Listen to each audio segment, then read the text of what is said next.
Jane Eyre by Charlotte Bronte.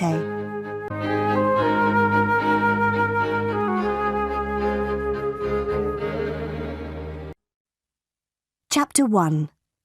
My Story Begins. In 1825, I was 10 years old. My father and mother were dead. I lived with my aunt and uncle, Mr. and Mrs. Reed. Their house was called Gateshead Hall. The house was in Yorkshire, in the north of England. My aunt and Uncle Reed had 2 children, a boy, John, and a girl, Eliza. I liked my Uncle Reed, and he liked me. But in 1825, my uncle died. After that, I was very unhappy. My Aunt Reed did not like me, and John and Eliza were unkind to me. It was a cold, rainy day in December. All of us were in the house. I wanted to be alone. I wanted to read. I opened a book. Then I heard my cousin John's voice. "Jane! Jane Eyre! Where are you?" John shouted. He came into the room and he saw me. "Why are you reading my book?" he asked. "Give it to me." John took the book. He hit my head with it. I screamed. John hit me again. I pulled his hair and I kicked him. "Help! Help! Mama!" John shouted. "Jane Eyre is hurting me." Aunt Reed ran into the room. She pulled me away from John. "John hit me with a book," I said. "I hate him, and I hate you too." "You are a bad girl, Jane," my aunt said. "Why do you hate me?" "You don't like me," I replied. "John and Eliza are unkind to me. I want to leave Gateshead Hall." "You want to leave?" Aunt Reed said. "Where will you go? Your parents are dead. You cannot live alone." Aunt Reed thought for a moment. "My friend, Mr. Brocklehurst, is the owner of a school," she said. "I will send you to Mr. Brocklehurst's school." A few days later, Mr. Brocklehurst came to Gateshead Hall.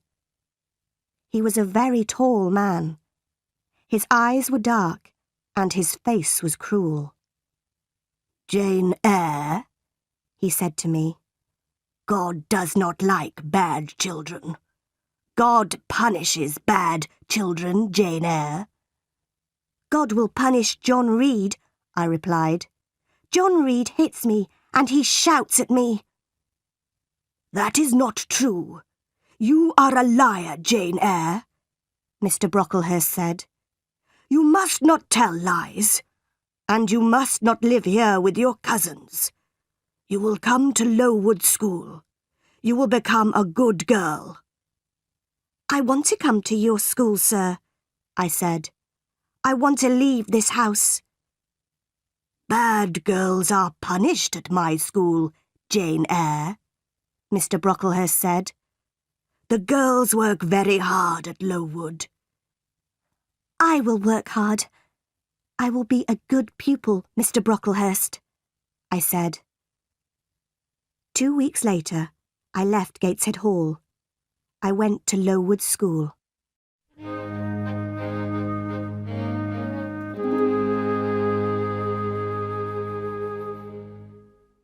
Chapter 2. Lowood School. It was the month of January. I arrived at Lowood School at night. A servant took me up some stairs and into a big bedroom. There were many beds in the room. The girls in the beds were asleep. The servant took me to an empty bed. I put on my nightclothes and I got into bed. Soon, I was asleep too. I woke up very early. A loud bell was ringing. The bedroom was dark and cold. I watched the other girls. They washed in cold water and they dressed quickly. There was a plain brown dress next to my bed, and there was a pair of ugly, heavy shoes. I washed quickly.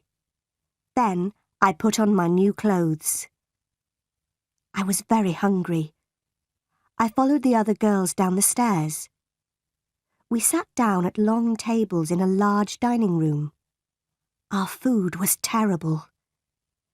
"The food is bad again," one of the girls said. "Stand up," a teacher shouted. "Don't talk." We stood up. We did not speak. We walked into a big schoolroom and we sat down. There were about 80 girls in the schoolroom, and there were 4 classes. The oldest girls were in the 4th class.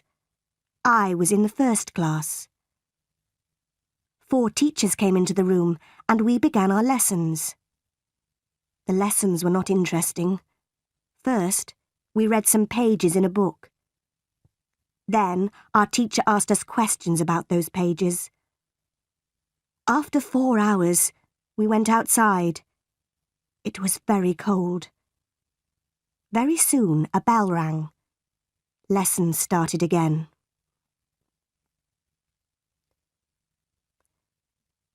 Three weeks passed. One afternoon, the head teacher came into the schoolroom. The head teacher's name was Miss Temple. Mr. Brocklehurst was with her. We all stood up. I stood behind an older girl. I did not want Mr. Brocklehurst to see me. Mr. Brocklehurst walked slowly round the room. Everybody was very quiet. And then I dropped my book. Mr. Brocklehurst stopped walking. He looked at me.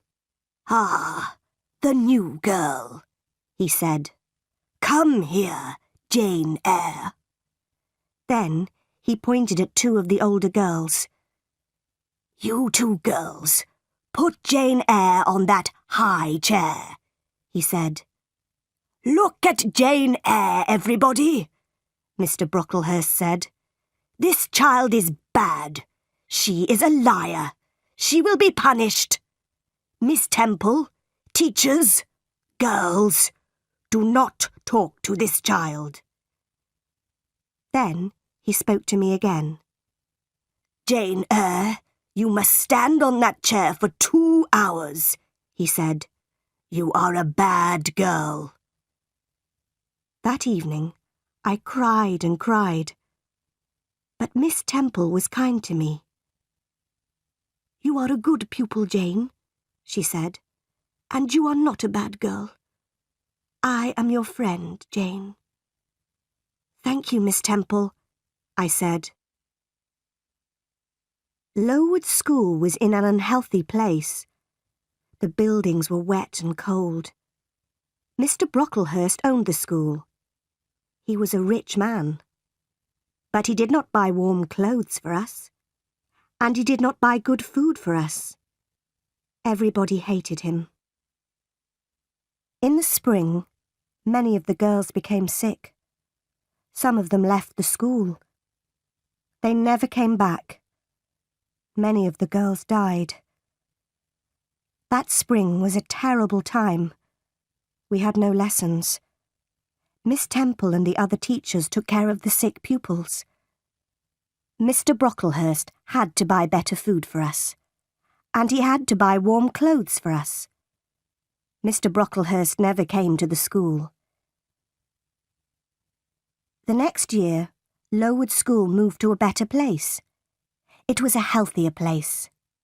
There were new schoolrooms, new bedrooms, and a new dining room. The new buildings were bright and clean. The teachers were happy. After that, I was happy at Lowood School too. I was a pupil at Lowood School for 6 years. Then I became a teacher. I was a teacher at the school for 2 years. But I never returned to Gateshead Hall, and the Reeds never wrote to me.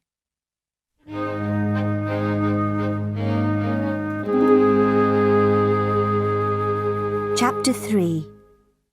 Thornfield Hall. In 1833, I was 18 years old. In the summer, Miss Temple left Lowood School. She got married. I wanted to leave Lowood too.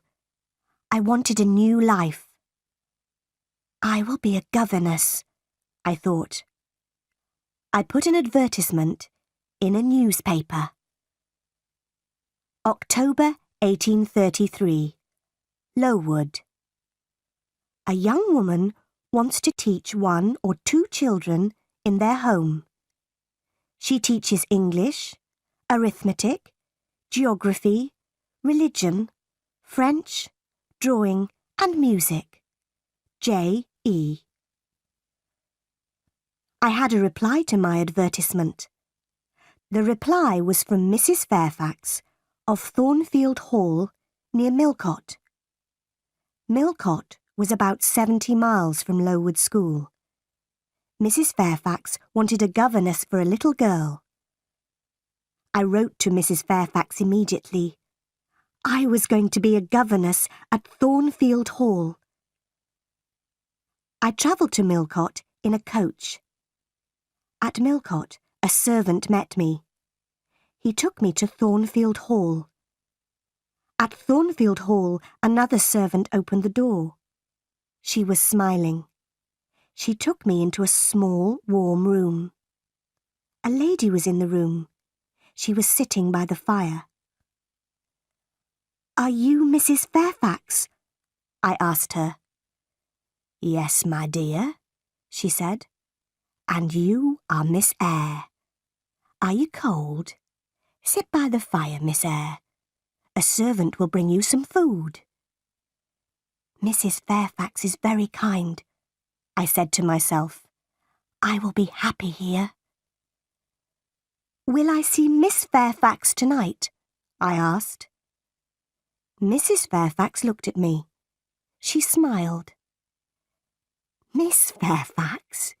No, no," she said. "Your pupil's name is not Miss Fairfax. Your pupil is Adele Varon." Adele's mother was a Frenchwoman. Adele is Mr. Rochester's ward. He takes care of her. "Mr. Rochester? Who is Mr. Rochester?" I asked. "Mr. Edward Rochester is the owner of Thornfield Hall," Mrs. Fairfax said. "I am his housekeeper. I take care of Thornfield Hall. Mr. Rochester is not here now. He does not like this house. He is often away from home."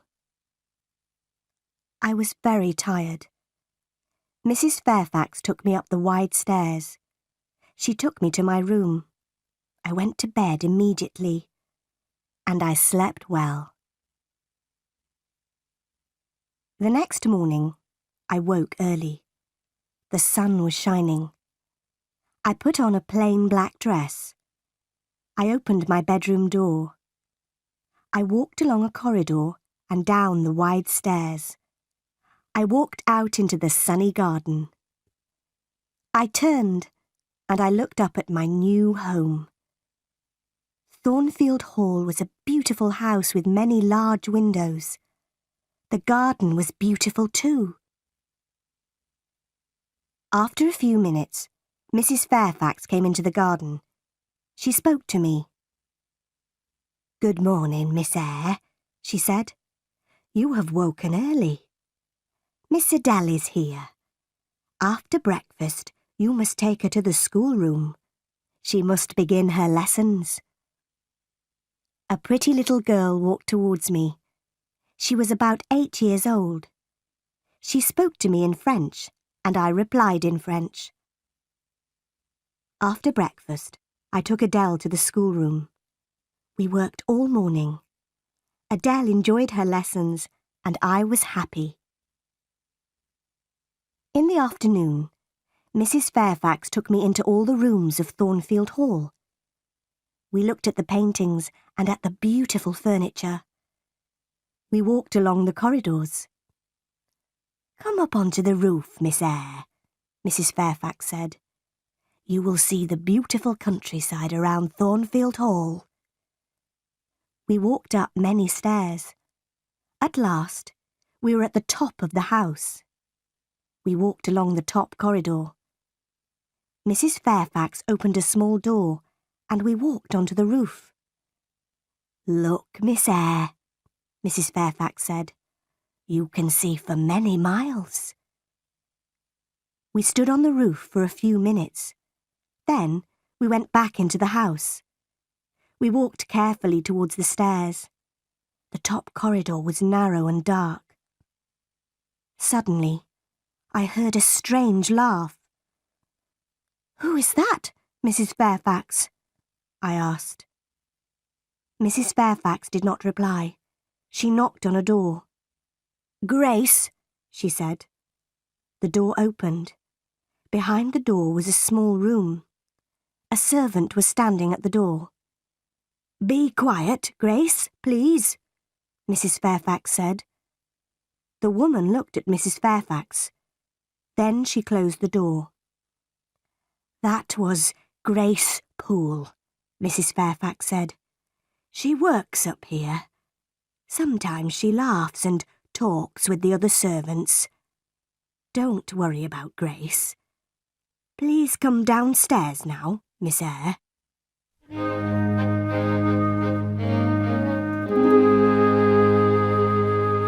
Chapter 4. Mr. Rochester. 3 months passed. I had not met the owner of Thornfield Hall. Mr. Rochester had not come home. One January afternoon, I went out and I walked towards the road. I was going to the village of Hay. I was going to post a letter in the village. Hay was 2 miles from Thornfield Hall. The day was fine, but it was very cold. I walked quickly, and soon I was near the village. Suddenly, a big black and white dog ran past me. A moment later, a man on a black horse followed the dog. Then I heard an angry shout. The dog ran past me again. It was barking loudly. I turned round. The horse had fallen on the icy ground, and the man had fallen from the horse. I walked towards them. "Can I help you, sir?" I asked. "My horse fell. I've hurt my foot," the man said. The horse stood up. The man tried to stand up too, but he could not stand. He fell onto the ground again. The man was about 35 years old. He was not handsome, but he had a strong face. He had dark eyes and black hair. He was not very tall, but his body was powerful. "I'll bring somebody from Thornfield Hall," I said. "Do you live at Thornfield?" the man asked. "I am the governess," I replied. "Ah, yes, the governess," the man said. "Help me, please." The man stood up very slowly, and he put his hand on my shoulder. He walked slowly towards his horse. I helped him. He pulled himself onto the horse. "Thank you. Now go home quickly," the man said. And he rode away. I walked on to the village, and I posted my letter. Then I returned to Thornfield Hall. Bright lights were shining in the big house. I went inside. A big black and white dog walked towards me. It came from the dining room. I had seen the dog before. "Whose dog is that?" I asked a servant. "It's Mr. Rochester's dog," the servant replied. "Mr. Rochester has come home, but he has hurt his foot. His horse fell on some ice." I smiled. The owner of Thornfield Hall had returned. but I did not see Mr. Rochester again that day. I saw Mr. Rochester the next day. He sent for me in the evening. I put on a clean dress. I brushed my hair carefully. Mr. Rochester was in the large sitting room. He was sitting in a big chair. His right foot was on a small chair. Mrs. Fairfax and Adele were sitting with him. "This is Miss Eyre, sir," Mrs. Fairfax said. Mr. Rochester looked at me. He did not smile. "Sit by the fire, Miss Eyre," he said. "Where have you come from?" "From Lowood School," I replied. "I was there for 8 years." "8 years?" Mr. Rochester said. "That is a long time. Who are your parents?" "I have no parents, sir," I answered. "They are dead." "But where is your home, Miss Eyre?" Mr. Rochester asked. "I have no home, sir. I have no family," I said. "Why did you come to Thornfield Hall?" Mr. Rochester asked. "I wanted to leave Lowood, sir," I replied. "I put an advertisement in a newspaper. Mrs. Fairfax replied to my advertisement." "Yes, I did," Mrs. Fairfax said. "Miss Eyre is a good teacher, Mr. Rochester." Mr. Rochester smiled for the first time. "You are very young, Miss Eyre," he said. "I am 18, sir," I replied. Mr. Rochester smiled again. He did not ask me more questions. After that evening, I did not see Mr. Rochester for a few days. Then, one night, he sent for me again. "Sit near me, Miss Eyre," he said. "Mrs. Fairfax will talk to Adele." I sat down quietly, but I did not speak. The fire was very bright. I saw Mr. Rochester's face clearly. I saw his large, dark eyes. He was smiling. He was happy. After a minute, Mr. Rochester spoke. "Miss Eyre," he said, "you are looking at me very carefully. Am I a handsome man?" "No, sir," I said. "You speak the truth, Miss Eyre," Mr. Rochester said. "Look at me again. Am I a kind man?" "No, sir," I said again. "You are smiling now, but you are not always kind." "That is true," Mr. Rochester replied. "I have had a difficult life. I have met bad people. I have been a bad person myself. Now Thornfield Hall is my home, but I hate this house. You are very young, Miss Eyre. You cannot understand me." "You are right. I don't understand you, sir," I said. I stood up. "Where are you going?" Mr. Rochester asked. "It is late. Adele must go to bed," I said. "Are you frightened of me, Miss Eyre?" Mr. Rochester asked. "No, sir," I replied. "But you say strange things, sir." Mr. Rochester smiled.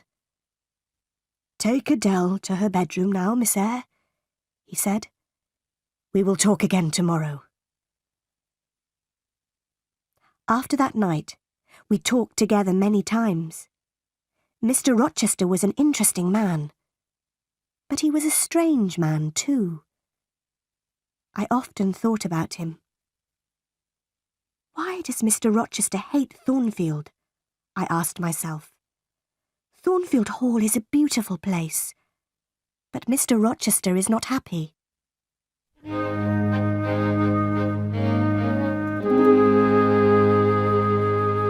Chapter 5. Fire. It was March. One night I was in bed, but I was not asleep.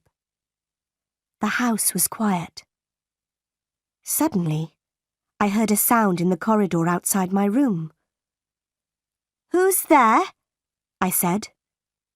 Nobody answered. Then I heard a strange laugh. I got out of my bed and I went quietly to the door. I listened. I heard another sound. Somebody was walking up the stairs to the top corridor. Then I heard somebody close a door. Was that Grace Poole? I said to myself. Yes, it was Grace. Why was she laughing? And why is she walking in the house at night? Is she mad? I must tell Mrs. Fairfax about this. I will speak to her now. I put on some clothes and I opened the door. There was a candle on the floor outside my room. The candle was burning. There was thick smoke in the corridor. I went into the corridor. I looked around me. The door of Mr. Rochester's bedroom was open, and the smoke was coming from Mr. Rochester's room. I ran into the room. "Wake up, sir!"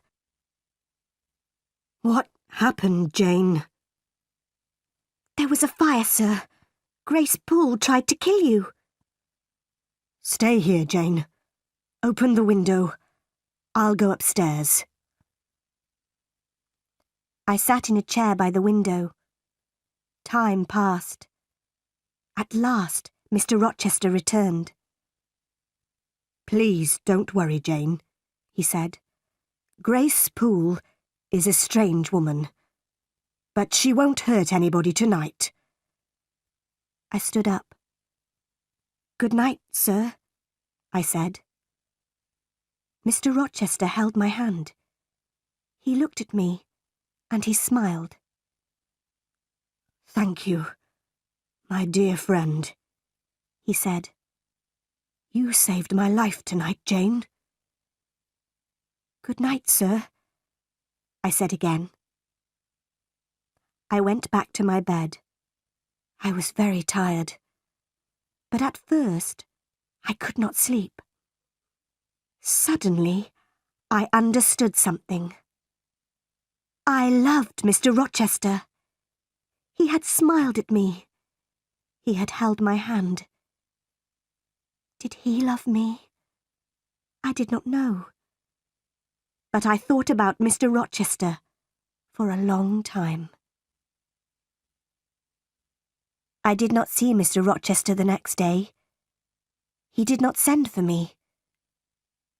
In the evening, I went down to Mrs. Fairfax's sitting room. The housekeeper was looking out of the window. "The weather has been good today," Mrs. Fairfax said. "Mr. Rochester had a good day for his journey." "His journey? Where has he gone?" I asked. I was surprised. "He has gone to Ingram Park," Mrs. Fairfax replied. "Mr. Rochester will stay there for a week or more. He has many friends. All his friends will be at Ingram Park this week." "Will there be any ladies at Ingram Park?" I asked. "Yes," Mrs. Fairfax said. "There will be many ladies there. Miss Blanche Ingram will be there. Mr. Rochester has known her for many years." "Is Miss Ingram beautiful?" I asked. "She is very beautiful," Mrs. Fairfax said. "Will Mr. Rochester marry her?" I asked. Mrs. Fairfax smiled. "I don't know, Miss Eyre," she replied. "I don't know." I was very unhappy. I went up to my bedroom. I looked in my mirror. "Jane Eyre," I said to myself, "you are not pretty, and you are poor. Mr. Rochester will never marry you. He will marry Miss Blanche Ingram. She is a rich lady. You are a poor governess. Forget Mr. Rochester, Jane Eyre. Forget him.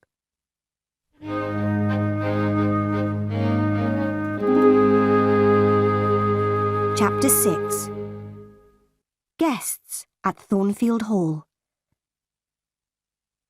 2 weeks later, a letter arrived for Mrs. Fairfax. "Mr. Rochester will return on Thursday," Mrs. Fairfax said. "Some of his friends will come here with him. There will be many guests at Thornfield Hall." On Thursday evening, Mrs. Fairfax, Adele and I were in Adele's bedroom. Mrs. Fairfax was looking out of the window. "The guests are arriving now," Mrs. Fairfax said. I went to the window and I looked out. There were 3 carriages. 2 people were riding horses. Mr. Rochester was riding his big black horse. A beautiful young woman was riding a white horse. Mrs. Fairfax pointed to the young woman. "That is Miss Ingram," the housekeeper said. Then she went downstairs. Adele wanted to go downstairs too. "No, Adele," I said. "We cannot go downstairs tonight. Mr. Rochester is talking to his guests." The next day, Mrs. Fairfax came into the schoolroom. "Mr. Rochester wants you to meet his guests tonight, Miss Eyre," she said. "Adele must meet them too." Later, Adele and I went quietly into the sitting room. And soon 8 ladies came into the room. One of them was tall, dark and very beautiful. She was Blanche Ingram. Adele ran towards her. "Good evening, beautiful lady," she said in French. "What a pretty little girl," Blanche Ingram said. Miss Ingram spoke to the other ladies, and she spoke to Adele, but she did not speak to me. Half an hour later, the gentleman came into the room. I looked at Mr. Rochester. He saw me, but he did not speak to me. Miss Ingram pointed at Adele. "Why doesn't this little girl live at school, Mr. Rochester?" she asked. "Adele learns her lessons at home," Mr. Rochester replied. "She has a governess." "Oh, yes, that small woman by the window," Miss Ingram said. "I had many governesses. I hated all of them. They were all ugly and stupid." Later, Miss Ingram and Mr. Rochester sang some songs together. Mr. Rochester had a fine voice. I listened to the songs. Then I left the room. Mr. Rochester followed me. "What is wrong, Jane?" he asked. "Nothing is wrong, sir," I said. "But I am tired. I am going to my room. Good night, sir." "You are tired. And you are unhappy too," Mr. Rochester replied. "There are tears in your eyes. Rest now, Jane. But please come and meet my guests tomorrow evening. Don't forget, Jane." The guests stayed at Thornfield Hall for 2 weeks. Every evening, I went to the sitting room with Adele. Nobody spoke to me. Mr. Rochester and Miss Ingram were always together. One afternoon, Mr. Rochester went to Millcote. He returned late in the evening. I met him at the front door. "Another guest has arrived, sir," I told him. "His name is Mr. Mason. He has come from the West Indies." Suddenly, Mr. Rochester's face was pale. He held my hand tightly. "Mason. The West Indies. Mason," he said. "Are you ill, sir?" I asked. "Jane, my little friend, I've had a shock," he said. "Bring me a glass of wine, please." I went quickly to the dining room. I returned with a glass of wine, and I gave it to Mr. Rochester. "What are my guests doing?" he asked. "They are eating and laughing, sir," I replied. "Mr. Mason is talking to the other guests." "One day they will all hate me," Mr. Rochester said. "Now go into the dining room again. Tell Mason to meet me in the library." I gave Mr. Mason the message. Then I went to my bedroom. I got into my bed. Later, I heard Mr. Rochester coming up the stairs with Mr. Mason. They were laughing and talking. Soon, I was asleep.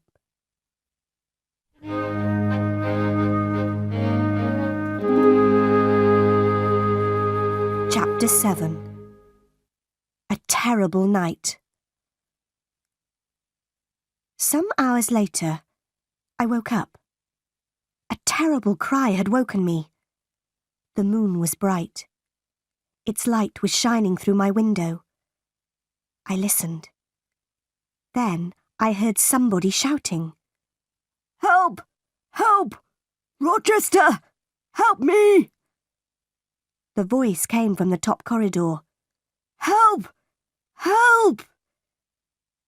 I got out of bed, and I put on a dress and some shoes.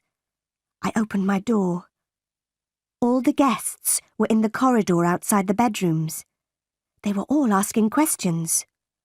"What happened?" they asked. "Is there a fire? Who is hurt? Where is Mr. Rochester?" "I am here," Mr. Rochester said. He was walking down the stairs from the top corridor. "What is wrong, Mr. Rochester?" Miss Ingram asked. "What has happened?" "Nothing is wrong," Mr. Rochester replied. "One of the servants has had a bad dream. Go back to bed." I went back to my room, but something was wrong. I did not get into my bed. I waited.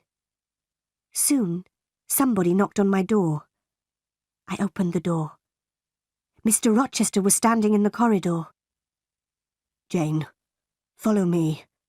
Do not make a sound," Mr. Rochester said. We went up to the top corridor. Mr. Rochester unlocked a door, and we went inside a room. Mr. Mason was sitting on a chair in the room. His face was pale, and his shirt was covered with blood. Then I heard a terrible laugh. The sound came from the next room. "Grace Poole is a mad woman," I thought. "Why does Mr. Rochester have a mad servant?" Mr. Rochester spoke quietly to Mr. Mason. "I am going to bring a doctor, Richard," he said. Then he spoke to me. "Stay here, Jane. Wash Mr. Mason's arm, but do not speak to him." Mr. Rochester left the room. I washed Mr. Mason's arm. We waited for Mr. Rochester and the doctor. Mr. Mason did not speak to me, and I did not speak to him. After 2 hours, Mr. Rochester returned. The doctor was with him. The doctor looked at Mr. Mason's arm. "She bit me," Mr. Mason said. "I came up here. I wanted to see her. I wanted to help her. But she bit me." "Be quiet now, Richard," Mr. Rochester said quickly. The doctor put a bandage on Mr. Mason's arm. Mr. Rochester put Mr. Mason's coat round the injured man's shoulders. Then he spoke to me again. "Run downstairs, Jane. Unlock the small door at the side of the house," he said. "We will follow you." I went quickly downstairs, and I opened the door. Outside the door, a servant was waiting with a carriage. Mr. Mason and the doctor came out of the house. They got into the carriage. Then Mr. Rochester came out of the house too. Mr. Mason spoke to him through the window of the carriage. "Help her. Be kind to her, Rochester," he said.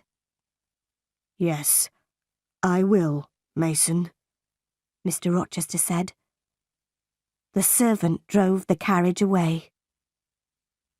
"Will you walk in the garden with me, Jane?" Mr. Rochester asked. "I do not want to sleep now." "Yes, I will, sir," I said. Soon it was morning. The birds were beginning to sing. The flowers had a sweet smell. "It has been a strange night, Jane," Mr. Rochester said. "Were you frightened?" "I am frightened of Grace Poole," I said. "She will hurt you one day." "I am stronger than she is. She will not hurt me," Mr. Rochester said. He looked at me for a few moments. "Are you my friend, Jane?" he asked me. "Yes, sir. I will be your friend forever," I replied. "Thank you, my dear," Mr. Rochester said. "I have made mistakes. Now I want to be happy. That is not wrong, is it, Jane?" He stopped speaking for a minute. Then he said, "Go into the house. I'll talk to you tomorrow." But the next day, I had a letter from Gateshead Hall, my Aunt Reed's house. The letter was from my cousin Eliza. Gateshead Hall. Dear Jane Eyre, my brother, John, is dead. My mother is very ill. She wants to speak to you. Please come quickly, Jane. Your cousin, Eliza Reed. I started the journey to my Aunt Reed's house immediately. I arrived there the next day. My Aunt Reed was very, very ill. She could not move, and she did not speak to me. I wanted to return to Thornfield Hall. I wanted to see Mr. Rochester. But Eliza wanted me to stay at Gateshead Hall. After 3 weeks, my aunt spoke to me at last. She spoke very slowly. "Are you Jane Eyre?" she asked. "Yes, Aunt Reed. I am Jane Eyre," I replied. "There is a letter for you," Aunt Reed said. "It is in my desk. Call Eliza, please. She will get the letter." Eliza came into the room. She opened the desk, and she gave me a letter. "Read the letter, Jane," my aunt said. The letter had come from Madeira, but it was 3 years old. Madeira, October 1831. Dear Madam, I am Jane Eyre's uncle. I am a very rich man. I have no children. One day, Jane will have all my money. Tell her about me. She must write to me. John Eyre. "I answered that letter," Aunt Reed said. "I hated you, Jane. I did not want you to have your uncle's money. I wrote to John Eyre. I wrote, 'Jane Eyre is dead. She died at Lowood School.' I am sorry, Jane. I was wrong." Mrs. Reed died that night. I left Gateshead Hall a few days later. I took my uncle's letter with me. Mr. Rochester met me at Thornfield Hall. "Welcome back to my house," he said. "This is your home, Jane." "Thank you, sir," I said. I am very happy here. Mr. Rochester's guests had left. No other visitors came to Thornfield Hall. Every day, Mr. Rochester and I talked together. And every day, I loved him more.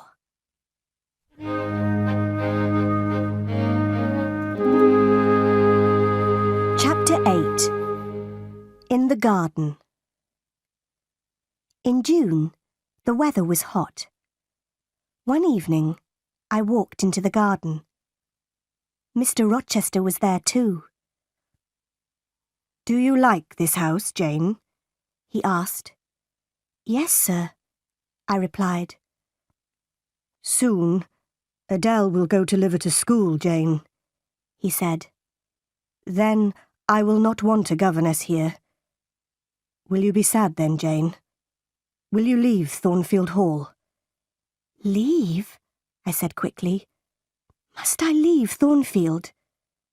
"My dear." Mr. Rochester stopped. He was silent for a moment. Then he said, "I am going to be married soon." "Oh, sir," I said.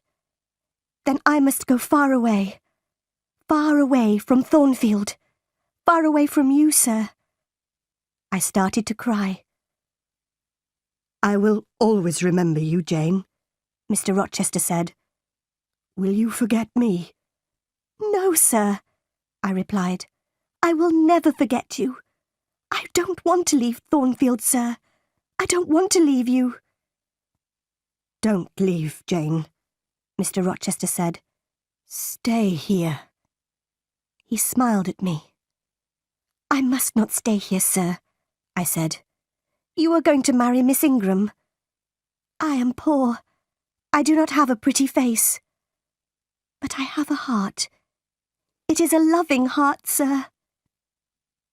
"Jane, I am not going to marry Miss Ingram," Mr. Rochester said. "She is rich. She is beautiful. You are poor. You are not beautiful. But I want to marry you. Will you marry me, Jane?" For a moment, I could not speak. At last, I asked, "Do you love me, sir?" "I do," he replied. "Then, sir, I will marry you," I said. And Mr. Rochester kissed me. "My dearest Jane," he said, "nothing can stop our marriage now. We will be married in a month, Jane." We kissed again. Then I said good night, and I went into the house. I went upstairs to my room. Later, I remembered my Uncle John Eyre's letter. "I will write to him in Madeira," I said to myself. "I will tell him about my marriage to Mr. Rochester. I am very happy. My uncle will be happy too." 4 weeks passed. Mr. Rochester was going to buy me many beautiful things. He was going to give me many presents. But I did not want these things. "No, Edward," I said. "I am not beautiful. I don't want beautiful things. I want you, Edward." It was the month of July. 2 days before our wedding day, Mr. Rochester went away. "I will return tomorrow," he said. "I love you, Jane." That night, I went to my bedroom early. My wedding dress and my wedding veil were in my room. I looked at them. "In 2 days, I will be Jane Rochester," I said to myself. Then I went to bed. But I did not sleep well. The next day, Mr. Rochester returned. He looked at me carefully. "What is wrong, Jane?" he asked. "Your face is pale. Are you frightened?" "I had a very strange dream last night," I said. It was a dream about this house. But in my dream, Thornfield Hall had no roof. The walls were burnt. They were black. In my dream, I tried to find you, but you were not in the house. Are you afraid of a dream, Jane? Mr. Rochester asked.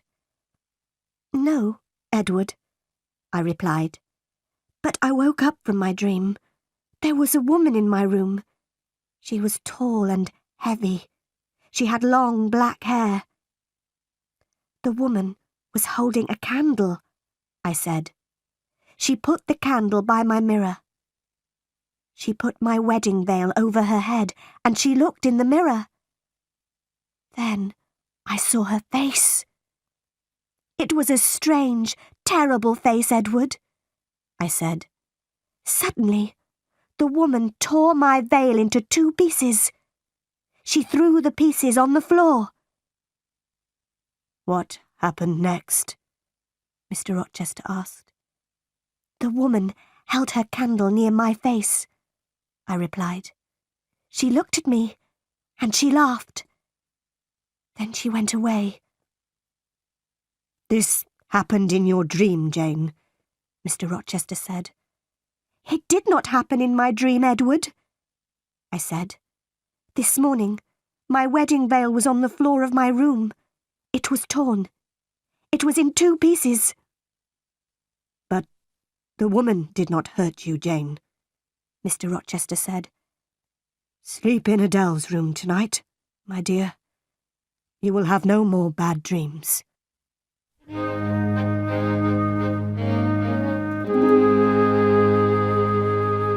Chapter 9.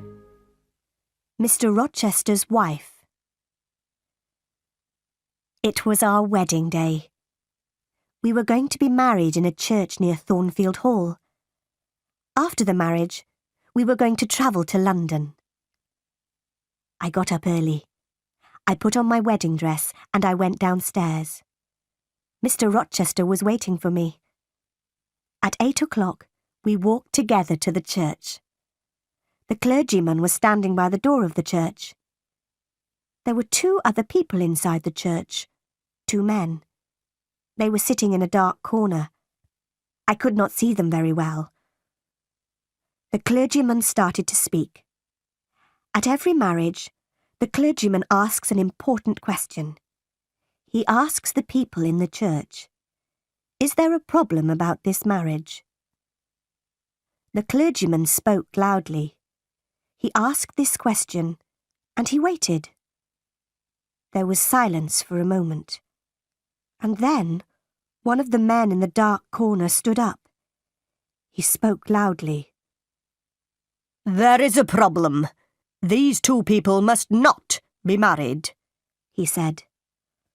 "There is not a problem," Mr. Rochester said to the clergyman. "Please go on with the marriage." "No, I cannot go on with the marriage," the clergyman replied.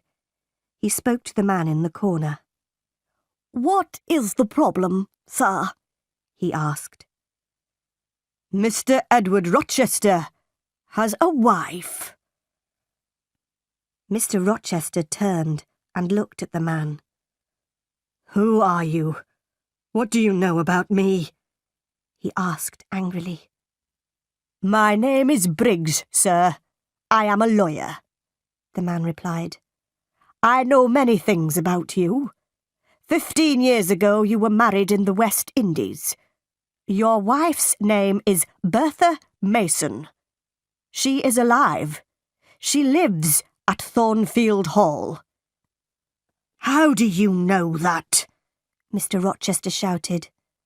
The other man in the dark corner stood up. He walked towards us. It was Richard Mason. "Bertha Mason is my sister," he said. "I saw her at Thornfield Hall in April." Mr. Rochester's face was pale. For a minute, he was silent. Then he spoke quietly. "It is true," he said. "My wife is living at Thornfield Hall. She is mad. Come to the house, all of you. Come and see Mrs. Rochester. Come and see the mad woman. We all left the church. Nobody spoke. At Thornfield, Mrs. Fairfax and Adele were waiting for us. They were smiling happily. Nobody will be happy today, Mr. Rochester said. We are not married. Briggs, Mr. Mason, the clergyman and I followed Mr. Rochester. We followed him up the stairs. He took us to the top corridor. He unlocked a door, and we went into a small room. I had seen this room before. We walked through the room to another door. Mr. Rochester unlocked this door, and we saw a larger room. Grace Poole was sitting in the room, but another woman was there too. She was tall and heavy. Her dark hair was in front of her face. The woman turned and looked at us. I knew that terrible, mad face. I had seen it in my bedroom 2 nights before. The mad woman saw Mr. Rochester. She screamed and she ran towards him. "Be careful, sir," Grace Poole said. The mad woman was very strong. She screamed and she hit Mr. Rochester. But Mr. Rochester held her arms. This woman is my wife, Mr. Rochester said angrily. I wanted to forget about her. I wanted to marry this young girl, Jane Eyre. Was I wrong? He was silent for a few moments. Then he spoke quietly. Yes, I was wrong, he said. I love Jane Eyre, but I was wrong. Now go, all of you. I must take care of my mad wife. I went slowly downstairs. Mr. Briggs, the lawyer, spoke to me. I am sorry for you, Miss Eyre, he said. You did nothing wrong. Your Uncle John Eyre is sorry for you too. He read your letter. And then he met Richard Mason in Madeira. Your uncle is dying, Miss Eyre. He could not come to England. He sent me here. He wanted me to stop this marriage. I did not answer. I went to my room and I locked the door. I took off my wedding dress. I put on a plain black dress. I lay down on my bed. I am Jane Eyre today, I thought. I will be Jane Eyre tomorrow. I will never be Jane Rochester. I must leave Thornfield Hall. I must never see Mr. Rochester again. My life here is finished. Many hours later, I got off the bed. I unlocked my door. Mr. Rochester was waiting outside my room. You are unhappy, Jane, he said. I am very, very sorry. Jane, we will leave Thornfield. We will go to another country. We will be happy again. I cannot be your wife. I cannot live with you, I said. I must leave you, Edward. Listen, Jane, Mr. Rochester said. My father wanted me to marry Bertha Mason. Her family was very rich. I married her. My father was happy. But I was not happy. Bertha was mad, and she was a bad woman. Nobody told me about her. She was married to me, but she met other men. She was drunk every day. She tried to kill me many times. After 4 years, I brought Bertha here to Thornfield Hall. Mr. Rochester said. Then I went away. Grace Poole took care of Bertha. I met other women. One of them was a French singer. She was Adele's mother. Adele is my daughter, Jane. But I did not love the French singer. I did not love anybody. I came home to Thornfield Hall. Then you came here and I loved you. I will always love you. Please stay with me, Jane. No, Edward, I said. I am going away. We will be unhappy, but we must not be together. Goodbye, Edward. Oh, Jane! Jane, my love! Mr. Rochester said. Don't leave me.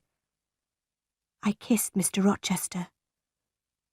God will help you, Edward, I said. Quickly, I went into my room. I put some clothes into a bag. Later, I heard Mr. Rochester go into his room. Very quietly, I went downstairs. I opened the small door at the side of the house.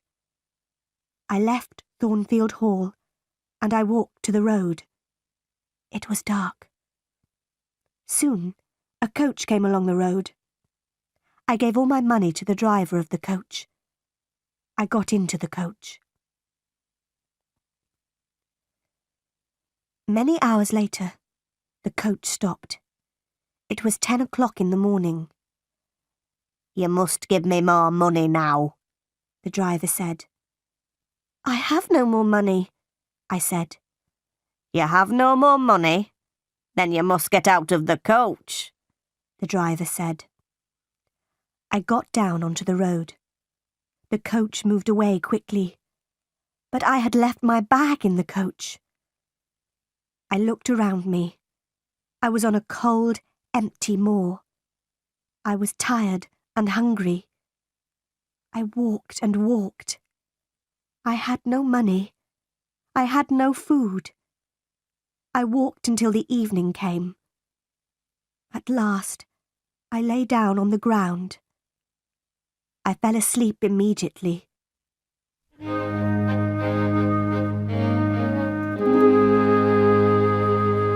Chapter 10. Moor House. The next morning, I woke late. I walked along the road for many miles. It started to rain. Soon my clothes were wet. I saw no one. I walked on the moor all day. In the evening, I was very tired again. I must sleep soon, I thought. Where shall I sleep? Then I saw a light. I walked slowly towards it. The rain was falling heavily. But I saw a house near the road. I walked up to the house. I knocked on the door. I waited, but nobody opened the door. I stood outside the house. I was very cold and very tired. I could not move. I am going to die here, I said. Then I heard a young man's voice. The man was standing behind me. No, you will not die at Moor House, the man said. Then he unlocked the door of the house. He took me into the house. He took me into a warm sitting room. Please sit down, he said. Two pretty young women came into the room. Give this poor woman some food, Diana, the young man said. Give her some dry clothes, Mary. Then he spoke to me again. My name is St. John Rivers, he said. These are my sisters, Diana and Mary. What is your name, young woman? My name is Jane Elliot, I said. I closed my eyes. Jane is very tired, Diana said. She must go to bed now. I stayed in bed at Moor House for 3 days. Diana and Mary Rivers were governesses. They were staying at Moor House for a few days. St. John, their brother, was a clergyman. They were very kind to me. Soon we were good friends. One day, St. John asked me about my life. I was a governess too, I told him. And I told him about Lowood School. But I did not tell him about Thornfield Hall. I did not tell him about Mr. Rochester. I want to work, St. John, I said. Will you help me? I have a plan, St. John said. A few miles from here, there is a village. Many of the girls in the village cannot read or write. I am going to pay for a girls' school in the village, but I must find a teacher for these girls. I will teach them, St. John, I said. Good, he said. There will be a small house next to the school. You will live there. 3 days later, a letter arrived for St. John. Diana, Mary, our Uncle John is dead, he told his sisters. But we will not have any of his money. He gave the letter to his sisters. They read it. Uncle John was our mother's brother, Diana told me. He was very rich, but he has given all his money to another niece. We do not know her. Soon I went to live in the village. I lived in the house next to the school. Every day I taught the girls. My pupils worked hard. But I was not happy. Every day I thought about Edward Rochester. Does he think about me? I asked myself. 4 months passed. One day, St. John Rivers came to my house. He was holding a letter. He was worried. What is wrong? I asked. I want to ask you 3 questions, Jane, he replied. Is your name Jane Elliot? Do you have another name? Do you know Jane Eyre? I looked at him for a moment. I did not speak. I have some news for Jane Eyre, St. John said. Jane Eyre was a pupil at Lowood School, and she was a teacher there. Then she was a governess at Thornfield Hall, the home of Mr. Edward Rochester. How do you know this? I asked. What do you know about Mr. Rochester? How is he? I don't know, St. John said. This letter is from a lawyer. The lawyer tells a story about Mr. Rochester. Mr. Rochester had a mad wife, but he tried to marry Jane Eyre. She left Thornfield. Now this lawyer, Mr. Briggs, is trying to find her. I will tell you the truth, St. John, I said. My name is not Jane Elliot. My name is Jane Eyre, and I was a governess at Thornfield Hall. I know Mr. Rochester. Did Mr. Briggs write anything about Mr. Rochester? No. The letter is about you, Jane, St. John said. Your uncle, John Eyre, is dead.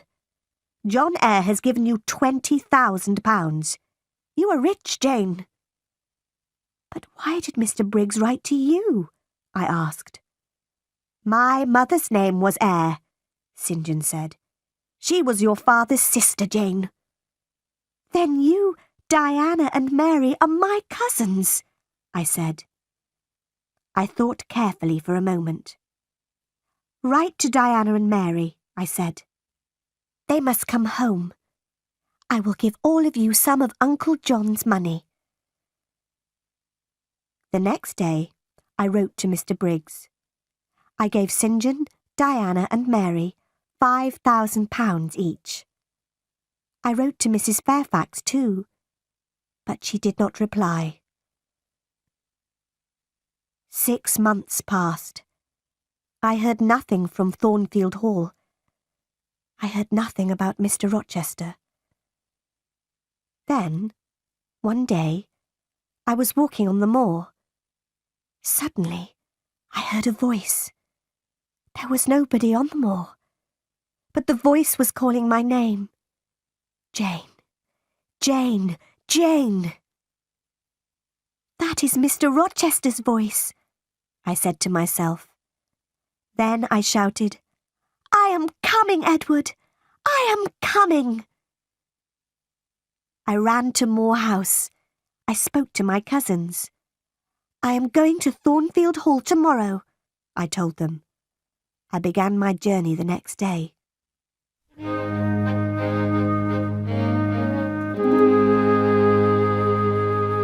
Chapter 11. My story ends. 2 days later, I got out of a coach. I was standing on the road near Thornfield Hall. I ran across the fields. Was Mr. Rochester at Thornfield? Was he ill? And then I saw the house. The house had no roof. Its walls were burnt and black. Nobody was living there. I looked at the burnt black house. I had seen this before. I had seen it in a dream. I was frightened. Where was Edward Rochester? I went to the village of Hay. I asked about Thornfield Hall. I asked about Mr. Rochester. 3 months ago, there was a fire at Thornfield Hall, a man told me. The madwoman burnt the house. She was Mr. Rochester's wife. Was Mr. Rochester in the house? I asked. Yes, he was there, the man replied. He tried to save his wife's life. He went into the burning house. But the madwoman jumped from the roof. She died. Was Mr. Rochester hurt? I asked quickly. Yes, he was badly hurt, the man said. He is blind. He can't see. And he has only one hand. Where is he? I asked. Where is he? He is living at Ferndean. It is an old house, about 30 miles away, the man said. Do you have a carriage? I asked. I must go to Ferndean immediately.